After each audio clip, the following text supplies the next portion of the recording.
Hello, I am Sunita from CSDO और आज हम आपको बताएंगे आइस कैंडल। आइस यानी बर्फ़, और ये खास बर्फ़ नहीं है जो कि कैंडल्स के लिए यूज़ की जाती है। ये बिल्कुल ऑर्डिनरी बर्फ़ है जिसे कि हमने अपने इंस्टीट्यूट के फ्रिज में जमाया है। तो देखते हैं इस कैंडल को बनाने के लिए हमें और क्या क्या चाहिए। सबसे पहले मैंने पुरानी कैंडल ली है जो कि हमारे लिए वेस्ट हो चुकी थी, यानी बहुत ज़्यादा खूबसूरत नहीं थी। सेकंड नंबर पर हमें चाहिए बर्फ़।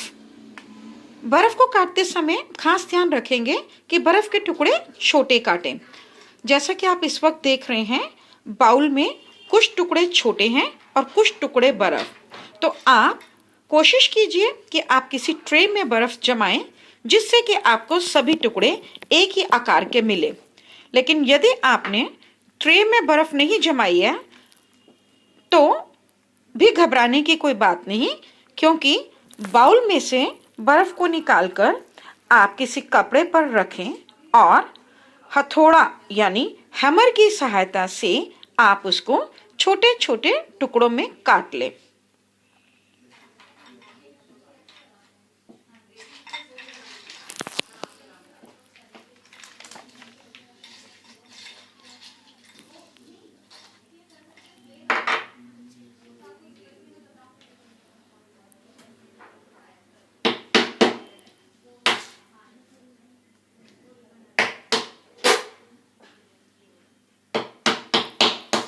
हथौड़े से बर्फ को तोड़ते समय अपने हाथ का खास ध्यान रखें, कहीं गलती से आपके हाथ पर चोट नहीं लग जाए।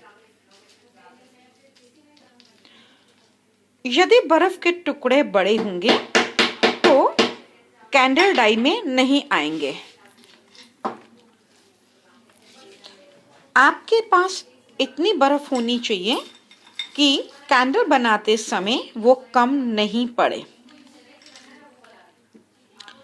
अब मैं एक मोल्ड लूंगी। अगर आप चौरस मोल्ड में बनाना चाहते हैं तो चौरस मोल्ड, और अगर आप राउंड शेप में बनाना चाहते हैं तो आप राउंड मोल्ड लीजिए। मैं यहाँ पर आपको स्क्वायर मोल्ड में कैंडल बनाना बता रही हूँ। सबसे पहले सिलिकॉन स्प्रे से मोल्ड को ग्रीस करेंगे और अब पहले से बनी हुई कैंडल को मोल्ड के बीच में रख देंगे।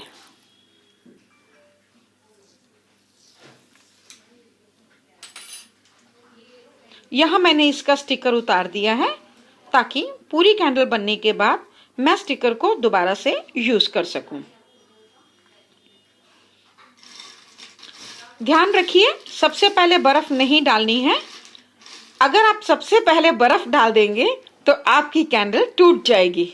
ये बहुत बड़ा पॉइंट है जिसको आप ध्यान रखेंगे। सबसे पहले आप एक छोटी सी लेयर बर्फ की ना डालते हुए वैक्स की डालेंगे। इसलिए मैंने एक्रेलिक मोल्ड लिया है, बस इतनी सी बस मैं वैक्स डालूंगी और अब इसे मैं सेट नहीं करूंगी।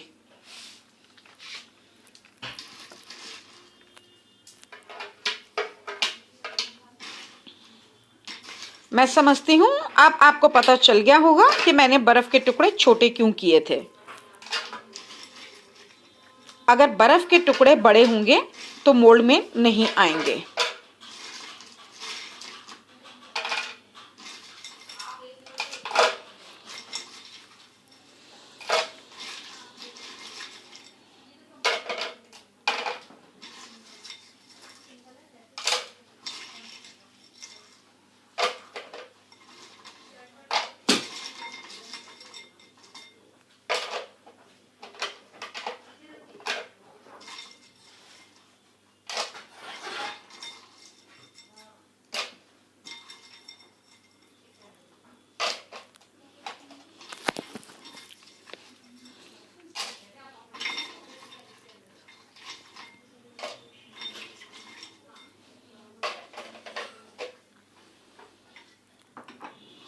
बर्फ डल जाने के बाद पिघली हुई मोम को मोल्ड में डाल रही हूँ।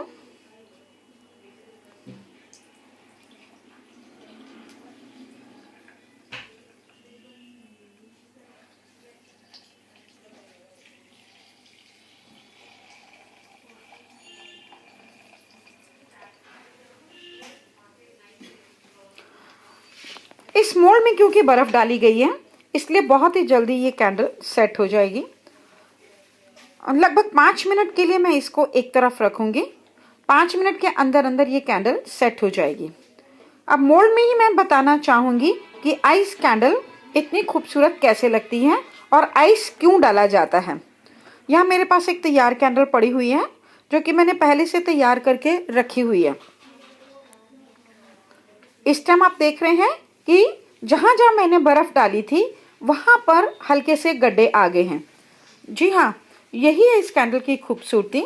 जहाँ भी हमने बर्फ़ डाला था वहाँ से बर्फ़ निकल जाएगा और इस कैंडल में आपको जगह जगह गड्ढे दिखाई देंगे। जलाने का तरीका इस कैंडल को ऑर्डिनरी कैंडल की तरह ही है, क्योंकि अंदर की तरफ हमने कैंडल डाली हुई है। जो मैंने कैंडल पहले बनाई है उसके अंदर मेरी सफ़ेद रंग की कैंडल थी, लेकिन अभी मैंने जो आपको कैंडल दिखाई है उसमें मैंने अंदर की तरफ भी रेड कलर की कैंडल डाली है। और जो स्टिकर मैंने पहले उतारा था कैंडल को बनाते हुए, अब पैक करते समय मैं उसी स्टिकर को बॉटम में यानी कि उसमें मैं लगा दूंगी। और अगर आपके पास स्टिकर नहीं हो तो भी घबराइए नहीं, मेरे पास कुछ नए स्टिकर पड़े हुए हैं। मैं नया स्टिकर कैंडल के नीचे लगा रही हूँ।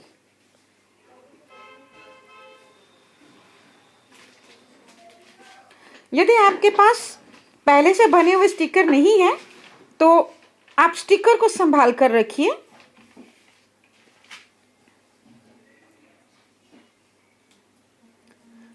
स्टिकर लगाने से ऐसे लगता है जैसे कि ये बिल्कुल रेडीमेड कैंडल है और अभी किसी शोरूम से खरीदी गई है। तो कैंडल बनाते समय इन छोटी छोटी चीज़ों का ध्यान रखिए। पूरी डिटेल आप लोग हमारी वेबसाइट www.vocationalcourses.co.in से भी ले सकते हैं।